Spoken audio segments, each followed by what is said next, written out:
God made King Solomon wise, but he made himself otherwise. Hello friends, I like to share just one or two insights from the life of the great King Solomon, the rise and the fall of King Solomon. We know in the Bible, the Old Testament, the first book of Kings, chapter 3, we find a beautiful incident where Solomon offers burnt offerings on the Mount Gibeon.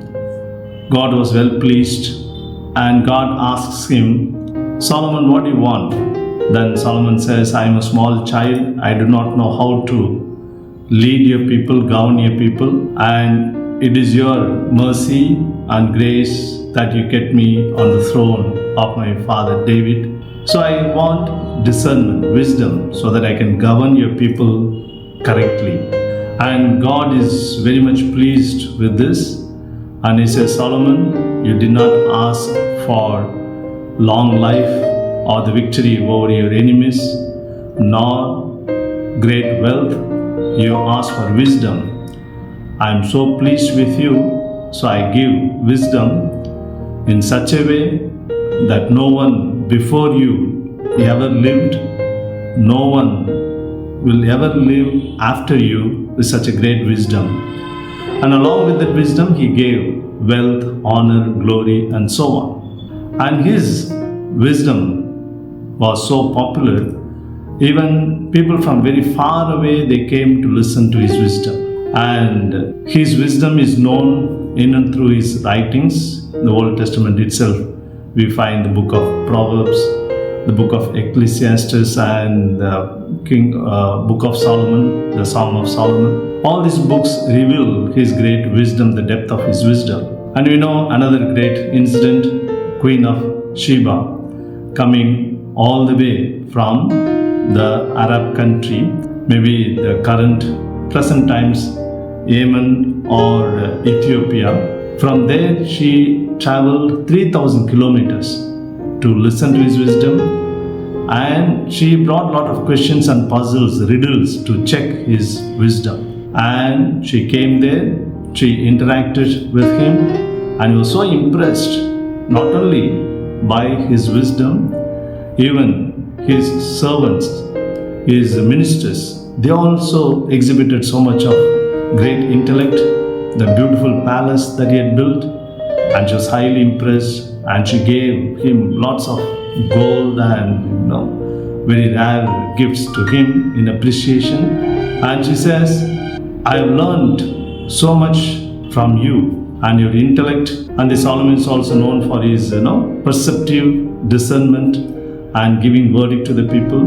That's also another incident. Two women would be claiming for the one baby, both claiming that the baby belongs to me, my baby, I am the mother. Solomon did not know how to solve. Both women claiming the child to be her own. She is the mother of the child. Of course, those days they did not have DNA test to decide immediately. So he ordered the baby to be cut into two pieces and give both the women one piece each. And the real mother was in tears and she was shocked, and she begged not to kill the baby, cut the baby, give the baby to that woman, let my baby live with her. Whereas the other woman said, okay, it's a good idea, kill the baby, cut into two pieces. Then Solomon realized the mother would never allow the baby to be killed like this. So such a great Solomon, filled with wisdom. But the point is how he fell from that great pedestal of high reputation and wisdom. And he went away from God. In the beginning he says, God, I am following my instruction, the instructions of my father, King David, very meticulously. I follow your commandments. But later, this Solomon, in order to please his many wives of belonging to other faiths, he had to offer offerings, worship to other gods, foreign gods. He had 700 wives and 300 concubines. Very often he had to marry women in order to please or in order to take the wealth of the other country, to invade the other countries. So in order to please these women, he made worship to other foreign gods. And in order to put up big, huge buildings, he taxed people too much and forced labor. All these things displeased the people very much. And God was also angry because he did not keep his commandments. And he punished him that your kingdom will be divided, but not during your lifetime because of your father David, but after you, your son's time, it will be divided, Rehoboam, the son. And as we know from the history, the kingdom was divided in the northern part Israel and the southern part Judah, 10 tribes in the north and 2 tribes in the down. So Solomon was so big, great, wise man, but how come he fell so badly? He lost or he behaved so badly. I think in my opinion, he asked God for the wisdom to govern his people, but he failed to apply the same wisdom to his own life. Very often we also give wise advice, wise tips for the others, but we fail to apply that to our own lives. For example, any health tips, if somebody is coming with some health problems, we are ready to give a lot of advice, tips, health tips. But when we are sick, we are not able to follow. Also today, the world gives so much importance to data, information, knowledge, but rarely to wisdom.